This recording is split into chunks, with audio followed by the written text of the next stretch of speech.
We are back on Taking Care of Business on Koerner Radio, News Talk 1180, 1230 KGEO, 1410 KERI, and 1000 KKIM in Albuquerque, New Mexico. And Marty, this story we're talking about now not only applies in Bakersfield, this is a national situation. Yes, which is why we're leading up to National Victims Crime Awareness Week, which is what Michael's going to talk about in a few minutes. But our guest in studio is Michael Benge, a friend of ours who is a local sales manager who's sharing a very tragic story that happened in his life regarding being a victim. So he's unfortunately perfect for this Victims Crime Week awareness we're going to be talking about in a moment. So what happened to the father of this girl who ended up giving her what, $67 in alcohol, vodka, and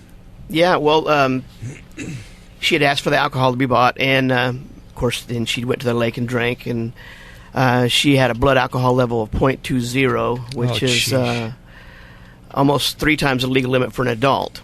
And actually, she had other people in her vehicle.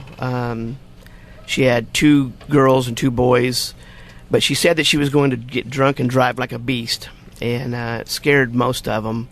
So they all got out except one girl, and her 17-year-old passenger died also. The driver, she walked away with scratches. And Dad got 2 one-year sentences for felony child endangerment for putting his daughter at risk. She got 5 years. She was actually sentenced 15 years to life, but since she was a minor, she spent 5 years in a juvenile facility. And she's out now. She's been out for a couple of years. So now she's back on the road. Yeah, and you know what? The first couple of years, I went to every year to her parole hearings, and at the first couple of years, she was very manipulative, but the last couple of years, she went through the programs pretty well, and she vowed that she would come out and be an advocate for no drinking and driving. And I asked her to please, hold that end of the bargain, because if she came out and reoffended, it would just be like throwing salt in the wound for us. So. Sure. So is she going with you to any of these presentations that you do? No, you know what? Being so far away, this was Monterey County. Oh. And so all the trials, all the stuff, we had to drive up there for all that stuff over and over and over. So has she lived up to her end of the bargain, do you know? You know what? I don't know, but I haven't heard of her reoffending, so at least I have that. But that's only one person. What about all the other kids that drink, especially on graduation? Yeah, I plan on doing a little program for sober graduation and running across the stations and see what I can do on that. Just looking for some sponsors on it. Kern County's been a real advocate of a graduation time of keeping kids from drinking. They work at it, but we have a huge problem here. And nationally, people don't even realize, we have all these other tragedies, and we'll lose a lot of people. But we lose, anywhere from 23 to 25 people every single day to drunk driving. Nationwide? Wow. That's a huge amount of people. Wow. And I think even a bigger problem at some point is going to become the distracted driving with the texting. I see it multiple times every day, and I think it's going to be just as big a problem. Well, based on what's happening in the United States today with gun control, maybe we should take away liquor again, huh? Yeah, cars. Take away cars, take away liquor. No, we just need to hold people accountable. That's right. And That's right. They need stiffer sentences. Let's hold the right people accountable instead of holding everybody accountable. That would be my idea, yeah. Yeah, I agree. Well, what made me aware of this story was an article in the Bakersfield Californian back in February talking about this National Victims Awareness Week. Right. Can you tell us a little about that? Well, there's going to be a walk, and it's March, 10 a.m. Thursday, April 25th. It'll begin at Mill Creek Park and end at the Liberty Bell at the corner of Truxtun and Chester Avenue. So,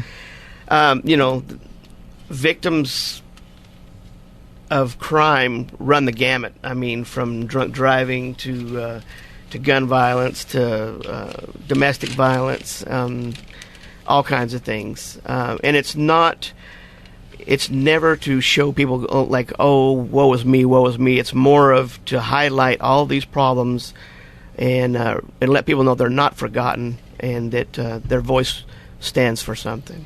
Sure, definitely.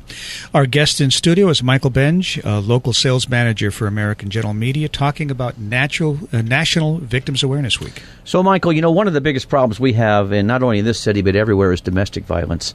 And you weren't involved in a domestic violence situation. Yours was a situation that was unusual, I guess.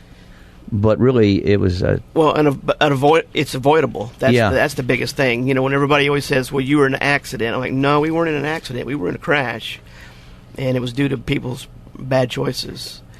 And most crimes are probably due to people's poor choices or evil choices, one of the two. So we've got legislation that says you need to be 21 in order to drink, and you need to be 16 in order to have a license. Do you think any of that should be changed? No. So licensing at 16 is still okay with you? Yeah, I think there's a lot of restrictions on it. The 16-year-olds cannot drive at certain times at night between 11 p.m. and 5 a.m., I believe. They can't have anybody in the car, like a sibling or anything like that, or a younger person. How about other students? Like this girl that hit you had some other kids in the car. Well, yeah, she was breaking several laws. I mean, she wasn't even driving with a valid license. Took the car without permission. All kinds of stuff. Well, I'd question whether she had permission or not when you think that the father bought her liquor and agreed to take or let her go to the. Well, it was her friend's SUV. So I mean the one that was killed. No, a different one. Oh, my. Yeah. Yeah. Michael, looking at this, I mean, not to belabor the point, but just to make the point clear for people, the tragedy that goes on because of somebody else's drinking and driving in this situation. I mean, in your case, you just had your daughter get married recently? Yeah, and I always show the picture of us walking down the aisle, and Mm-hmm. I almost didn't really make it down that. I almost dropped to my knees. Being Mr. Mom at that time for about 7.5 years, sure. all the memories of the ponytails and doing their nails and doing this Mr. Mom stuff, that really my wife should have been there for. Sure. She was an awesome mom. Every day she woke up, she tried to make their lives better, and I couldn't fill those shoes, but I did my best. But all that emotion came rushing forward, and I just sure. cried. I mean, it just and here it is. Years later, your family is still deprived of that. So, so becoming a victim of this tragedy goes on and on and on. Well, everything is bittersweet. I just had my first grandbaby 2 mm-hmm. weeks ago. And that was an awesome blessing. Mm-hmm. But then I just teared up because she should be here holding. Exactly. And sharing that with her daughter and all those moments that are a little different with Dad. But like I said, I do my best. Sure, you do what you can. Yeah. But it's one of those things that anybody listening to this or should be listening to this, when you're thinking of drinking and driving, this is the result of it. It is. It's not just what happens to you as an individual; it's the people that you hit. Right, and that's what we try to get when I speak at MAD. I also mm-hmm. speak at the CHP Start Smart schools, but we try to stress the fact that people think that they're thinking it's just a DUI and it's just me. Right.